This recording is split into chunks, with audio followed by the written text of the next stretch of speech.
Fala pessoal, tudo bem com vocês? Estamos aqui mais uma vez para trazer um conteúdo especial e maravilhoso e espero que vocês estejam bem, tá certo? Estamos aqui com muitas saudades de vocês, muita expectativa para que tudo isso passe o mais rápido possível, tá certo, pessoal? Gente, hoje nós temos um conteúdo top. Na verdade, hoje nós estaremos iniciando uma nova série. Hoje nós vamos começar utilizando o livro RH. Gente, esse conteúdo é super importante também para a vida de vocês. Ó, apertem o cinto aí, tá certo? Mas eu quero aqui fazer aquela nossa chamada dos nossos alunos da 19AC04, 19AC04, sejam todos bem-vindos. É muito importante, tá, gente? Nesse momento a gente manter o foco, a gente não desistir, a gente não desanimar, tá certo? Cadê o Jefferson? Cadê a Maria Aline? Cadê a Angélica? Cadê os demais alunos? Estamos aqui com saudade de vocês, tá certo? Aí temos aí o Saulio, temos a Rebeca, temos a Edivânia, temos bastante aluno aí que compõe essa turma. Pessoal, vamos lá, vamos focar, vamos continuar firmes no nosso propósito, que é concluir os nossos estudos, tá certo, pessoal? Então, vamos lá. Como eu falei para vocês no começo, hoje nós estaremos iniciando uma nova série, que é a série Departamento Pessoal. Gente, estaremos abordando assuntos super importantes para a vida e para a carreira de vocês, tá bom? Antes de mais nada, aquele pedido que vocês já sabem, abram lá na página 13, tá bom? Abram na página 13 e revisem esse conteúdo, tá certo? Departamento Pessoal, revisem lá na página 13, estudem, dê uma olhada e só depois é que vocês vêm aqui comigo para me acompanhar nesse conteúdo, tá certo, gente? Então, vamos lá, apertem um cinto. Gente, vamos fazer só uma breve revisão aqui, antes de mais nada, sobre o que nós falamos no conteúdo anterior, tá ok? Nós encerramos a série Compras e encerramos também o livro Controles, lembram? E aí hoje nós vamos dar uma outra pegada. Então, no conteúdo anterior, nós conhecemos uma profissão muito importante para todas as empresas, que é a profissão de comprador. Também vimos qual é o perfil, a rotina e a sua postura diante dos seus fornecedores. Foi um conteúdo muito importante, né, gente? Onde nós citamos vários exemplos aqui de como esse profissional ele é necessário dentro de uma empresa. Toda empresa, independente do seu porte, ela precisa de um comprador. Alguém que vai exercer o papel e a função de pesquisador, de cotador, de alguém que vai manter relações com os fornecedores dos produtos ou serviços dessa empresa. Tá bom, minha gente? Então, só para dar uma revisada sobre o que nós falamos e terminamos, né, no conteúdo anterior, ok? O que vamos aprender hoje? Hoje conheceremos a origem das leis que protegem todos os trabalhadores. Vamos conhecer o que difere os empregados dos empregadores. Então, gente, antes de mais nada, eu quero chamar muita atenção de vocês, tá? Para levarem muito a sério esse conteúdo, tá bom? E aí eu quero reforçar para vocês do nosso exercício, que vai ser enviado juntamente com esse conteúdo online. eu vou estar dando ao longo desse conteúdo aqui, no decorrer do conteúdo, alguns spoilers, tá? De questões que provavelmente irão cair, e aí tá explicando o que você deve responder lá no teu exercício, tá bom? Legislação trabalhista, tá bom? E aí eu digo também o que sobre essa questão da legislação trabalhista? É tão importante para vocês, como pessoas, como colaboradores, funcionários, empregados, quanto para vocês como profissionais que vão atuar dentro de um escritório de contabilidade, que irão atuar dentro do setor de recursos humanos de uma empresa. Então, vale tanto para vocês conhecerem o que a legislação fala acerca dos seus direitos, como para vocês, como profissionais, exercendo o trabalho como assistentes de departamento pessoal, assistentes de RH e assim por diante, tá certo, gente? Tá? Aí eu quero fazer uma pergunta para você, quero abrir o nosso conteúdo fazendo essa pergunta e vamos ver se você sabe responder, tá? Atenção, 19 a 604. Qual presidente brasileiro ficou conhecido como o pai dos pobres? Por que eu estou perguntando sobre isso? Porque esse bendito presidente aí, que eu vou falar daqui a pouco quem foi ele, foi justamente o senhor que deu abertura e aprovação à consolidação das leis trabalhistas, que vamos falar sobre isso hoje. Então, alguém sabe dizer aí qual foi o presidente que ficou conhecido como o pai dos pobres? Alguém para chutar aí? Então, deixa eu ajudar vocês aqui, vou responder essa pergunta. Vamos lá. Getúlio Vargas. Gente, gravem o nome desse senhor presidente, porque ele tem um papel super importante nas questões trabalhistas, tá? Ele ficou conhecido como o pai dos pobres por ser o precursor do uso de políticas de cunho mais social. Então, o senhor Getúlio Vargas aí, ele foi um homem que se preocupou demais com a questão social, implementando políticas sociais. Então, por isso ele ficou conhecido como o pai dos pobres. Ele se preocupava muito com a questão socioeconômica da população brasileira, tá certo? E tem mais uma coisa importante aí. Vargas criou a CLT. Quando eu falo criou, não necessariamente foi ele que escreveu, não é isso. Mas ele trouxe ao trabalhador brasileiro uma série de benefícios, tá? Ele realmente reuniu muitos juristas do Brasil inteiro e construíram o que é a CLT hoje. Então, ele se preocupou muito com a questão também da justiça trabalhista e o direito do trabalhador. Tá certo, gente? É muito importante a gente salvar essa informação histórica aí na nossa mente. Ok, minha gente? Ó, eu posso até perguntar para você fazer essa pergunta. Poderia ser até a primeira pergunta.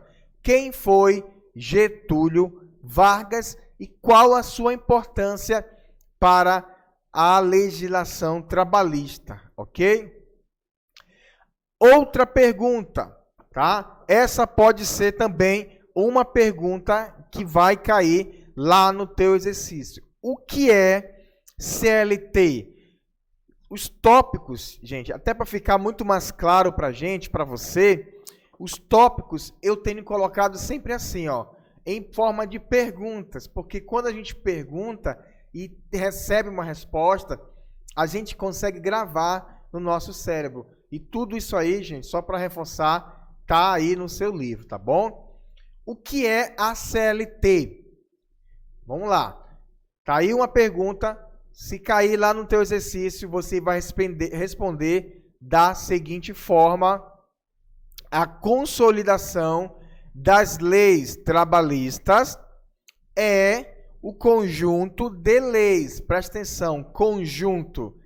Essa consolidação, essa CLT, ela juntou todas as leis que haviam espalhadas acerca do trabalho, que regulamentavam a vida do trabalhador. Eles juntaram e colocaram tudo dentro desse livro. É por isso que é chamado consolidação. Algo que foi juntado, foi consolidado, tá bom? Então, a CLT nada mais é do que um conjunto de leis que regem as relações entre empregados e empregadores. 2 pontos. Direitos e também deveres dos empregados, assim como também dos empregadores. Tá vendo, gente? Então, tá aí a resposta de uma provável questão que vai cair lá no teu exercício. O que é a CLT? E aí você vai explicar, você vai responder com muita propriedade, que é um conjunto de leis que regem as relações entre empregados e empregadores. Ok, gente? Outra informação importante. O órgão responsável, tá? Isso é bom você guardar na sua mente aí, por fiscalizar essa relação. Que relação? Entre empregados e empregadores. O órgão responsável para fiscalizar a CLT, para observar se a CLT está sendo cumprida ou não, chama-se o DRT, que é a Delegacia Regional do Trabalho. Tá ok, gente? Certa vez, teve um aluno que me perguntou assim, trouxe na sala de aula uma questão trabalhista, que estava com dúvida, e esse aluno perguntou assim para mim: professor, aonde que eu tenho que ir para buscar os meus direitos? Tá certo? Talvez até você pode ter essa dúvida. Professor, tem um parente meu, tem um amigo meu que está se sentindo prejudicado, que está se sentindo lesado perante a justiça. Aonde que ele tem que ir para buscar, para reclamar dos seus direitos? E aí, gente, a resposta é essa aí. Ele tem que procurar, ou ela tem que procurar, a Delegacia Regional do Trabalho. Esse é o órgão oficial do Ministério do Trabalho que tem autorização e poder para ajudar a fiscalizar justamente, gente, essas relações aí, esse casamento aí que é entre empregados e empregadores, tá bom? Então ficou claro para vocês o que é CLT e o que é a DRT. Então, vamos prosseguir aqui com o nosso conteúdo. A história da CLT, isso é muito importante para você registrar. A lei que sanciona, que foi sancionada a validade da CLT, ela foi assinada no dia 1º de maio, no Dia do Trabalhador, do ano de 1943. Faz bastante tempo, hein, gente? Nem tinha nascido ainda. Pelo então presidente da época, Getúlio Vargas. Grava esse nome aí, Getúlio Vargas, tá? Foi ele que assinou e foi ele que realmente, de fato, correu atrás para que isso pudesse ser concretizado, a CLT. Getúlio Vargas, tá? Ele fez uma comissão, como eu falei para vocês, uma comissão para estudar a legislação trabalhista e juntar regras criadas por diversos sindicatos em um único texto de lei. Então, minha gente, nós podemos dizer que a CLT é a Bíblia. Ela é a Bíblia do trabalhador, dos direitos trabalhistas. É claro que existem outros pontos que são importantes além da CLT. A gente vai falar mais na frente aí. Vamos lá? O que as leis determinam? Terceira pergunta que pode cair no teu exercício. O que as leis que foram colocadas lá na CLT, que é um conjunto de leis, o que elas determinaram? Vamos lá? Determinaram, gente. Aí você vai responder a criação do salário mínimo e da carteira de trabalho. Então, foi lá na CLT que passou a vigorar o valor do salário mínimo e a utilização da carteira de trabalho como documento oficial que comprova o histórico e que comprova a relação entre a empresa e os empregados, tá bom? Que mais? A jornada diária também de 8 horas. Essa jornada diária, ela veio ser oficializada também aí na CLT. O que mais, professor? Direito às férias anuais remuneradas também começaram a ser válidas aí 1943. Descanso semanal, tá? E direito à previdência social. O que é descanso semanal? Vamos mais na frente lá, nos próximos conteúdos, falar sobre descanso semanal, mas, a princípio, o descanso semanal é o direito que todo trabalhador tem de descansar pelo menos 24 horas durante uma semana, que pode acontecer, esse descanso poderá acontecer de preferência aos domingos, mas pode ser em outros dias também. Mas é obrigatório todo trabalhador ter direito a um descanso semanal, ok? E isso é remunerado. O que mais? Regulamentação do trabalho do menor e da mulher. Isso também veio a ser oficializado lá na CLT, que Getúlio Vargas sancionou em 1943. Uma curiosidade, pessoal, para vocês aqui, algo muito importante, olha só, acompanha comigo, por favor, como as pessoas estavam saindo da zona rural para as cidades. Isso foi um fenômeno que aconteceu justamente na década de 40, de 50, de 60, essa migração, esse êxodo rural, né, que é a saída das pessoas da zona rural para a zona urbana. Essas pessoas iam atrás de emprego e elas estavam se submetendo a condições de trabalho muito desagradantes, tá? E aí Getúlio Vargas, como um bom presidente, observou esse acontecimento injusto que estava acontecendo, tá certo? E aí o papel da CLT foi o quê, gente? Equilibrar. Lá vem aí, ó, equilibrar a relação entre empregado, pessoa física, e empregador, pessoa jurídica. Tá bom, gente? Então, o papel da CLT é proteger a gente, ok? E aí, gente, outra pergunta que poderá cair lá no teu exercício é: o que são sindicatos dos empregados? Sindicatos dos empregados. Você já ouviu aí alguma vez esse nome, sindicato? Você sabia que existia sindicato dos trabalhadores, dos empregados?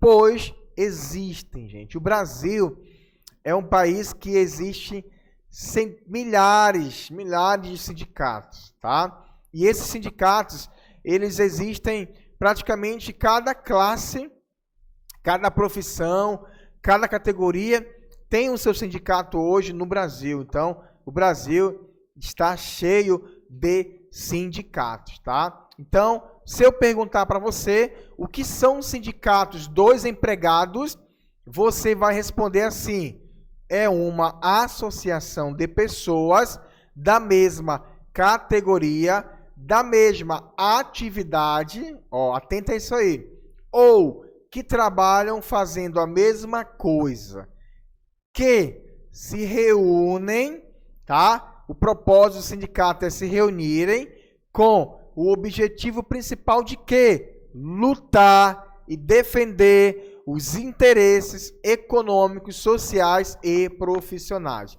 em algum momento da minha vida aí, profissional, eu fui vigilante, tá?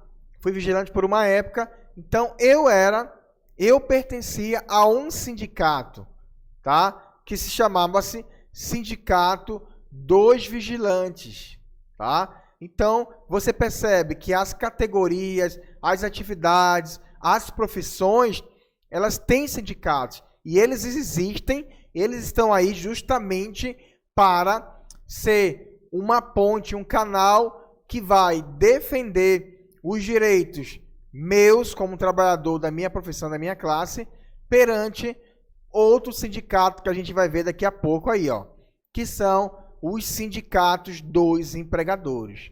Como assim, professor? Você está dizendo que as empresas também têm sindicato? Sim, é isso mesmo. As empresas também estão dentro dos sindicatos. Constitui-se também a reunião de empresas. Está aí outra pergunta que poderá cair lá, e aí você vai responder que o sindicato dos trabalhadores, dos empregadores, constitui-se a reunião das empresas que atuam no mesmo ramo de atividade, igualzinho lá os trabalhadores, que, do mesmo modo, lutam pelos direitos das empresas. Então, você percebe aqui comigo, 19 a 604, você percebe aqui comigo que nós vamos ter sempre os sindicatos dos trabalhadores e os sindicatos dos empregadores. Ambos estão ali numa quebra de braço forte para se ajustarem e manterem uma boa relação trabalhista, tá bom? E aí, uma outra pergunta também super pertinente, gente, que você, como a profissional e como empregado mesmo, precisa saber o que é convenção coletiva de trabalho. Presta atenção, o próprio nome já fala, convenção coletiva. Então, a convenção coletiva é uma reunião, onde eles firmam um acordo entre os dois sindicatos que nós falamos anteriormente, dos empregados e dos empregadores. Eles chegam anualmente, esses sindicatos, eles precisam se reunir, que é chamado como database. Uma vez por ano, esses dois sindicatos, eles começam a se reunir, que chama-se um período chamado database.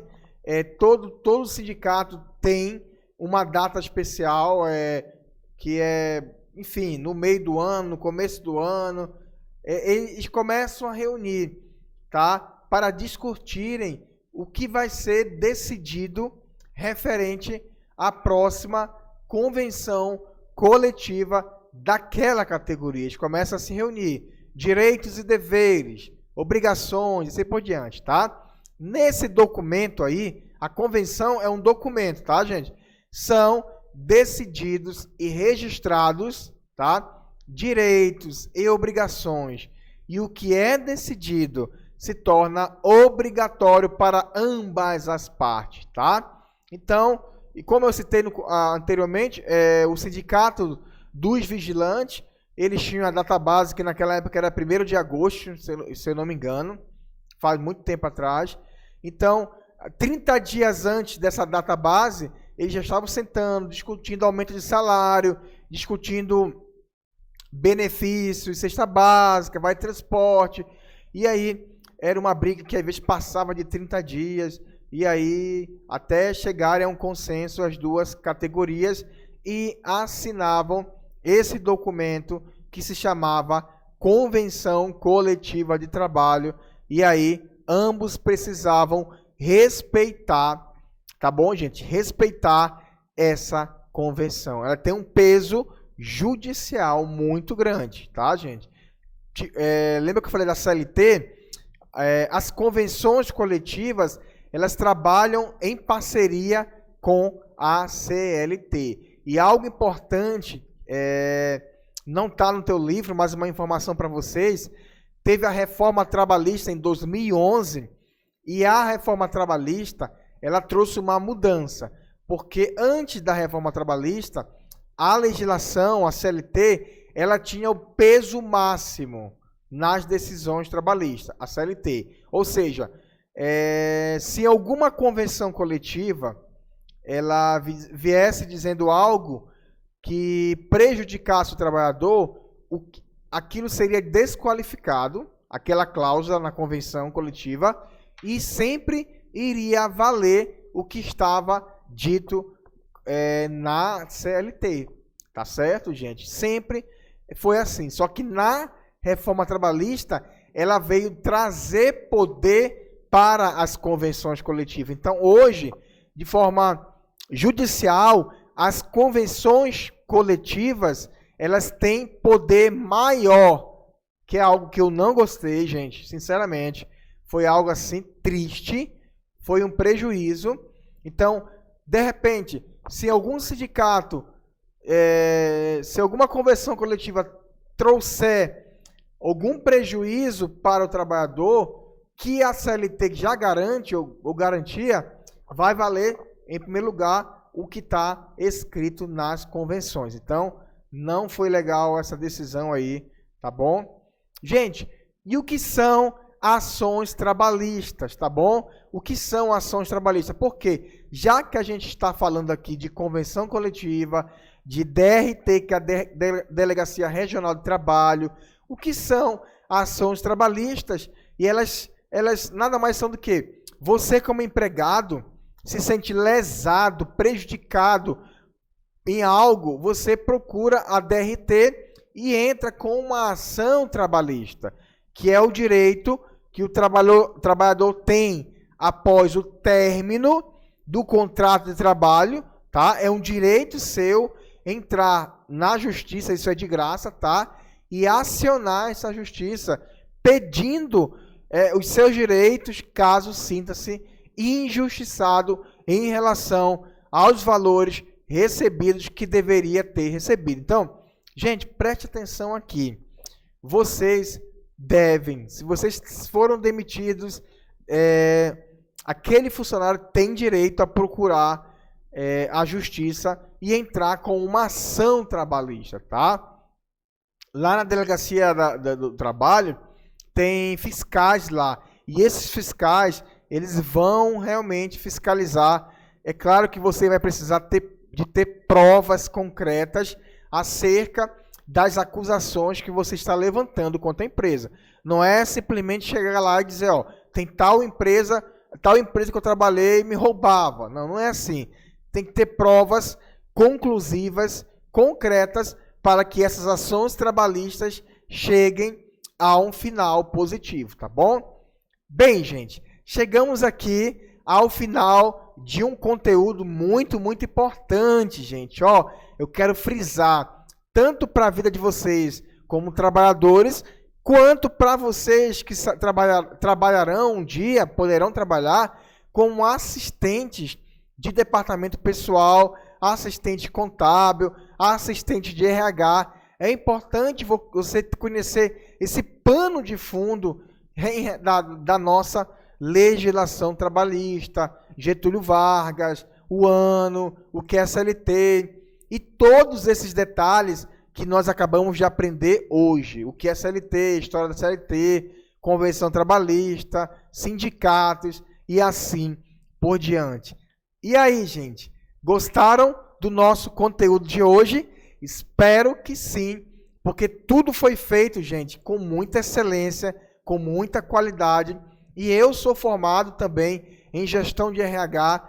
Esse conteúdo caiu na grade curricular do meu curso, isso aí, legislação trabalhista, tá? Fora outros cursos. Então, é um assunto que eu gosto muito de falar, de verdade, e tenho muito prazer de falar sobre a questão trabalhista.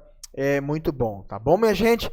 Então, vamos conhecer aqui o que nós iremos falar no nosso próximo encontro. Opa! Iremos falar de processo de admissão. É isso mesmo, gente.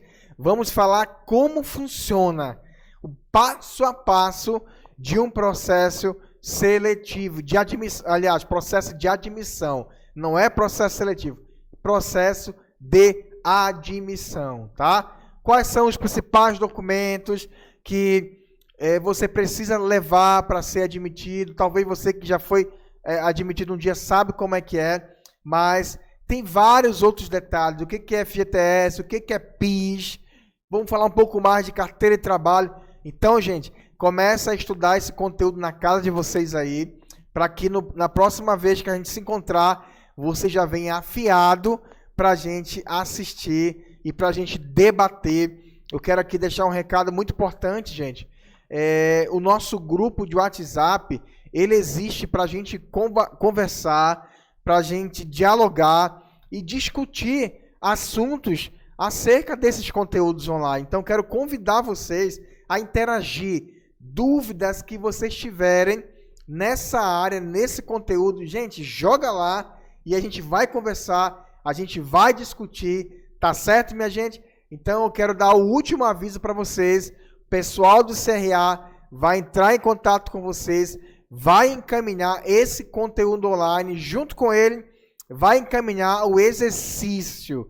Gente, eu já dei aqui várias dicas, vários spoilers do que vai cair lá e como você deve responder, tá bom? E um pedido que eu faço para vocês com muito amor, gente, vamos fazer uma campanha para a gente ser ágil, rápido e entregar o exercício no mesmo dia? Vamos lá? Posso contar com vocês, gente? Vamos responder, gente, no mesmo dia. Separa um tempinho, meia hora, você já responde, já mata a charada e aí a gente vai ficar feliz da vida. Quer deixar o professor feliz? Responde no mesmo dia, gente. E aí vocês vão receber os nossos aplausos, tá bom? Posso contar com vocês? Então, gente, muito obrigado pela participação, pelo envolvimento de vocês e até o nosso próximo encontro. Tá bom, gente? Um abraço. Até mais.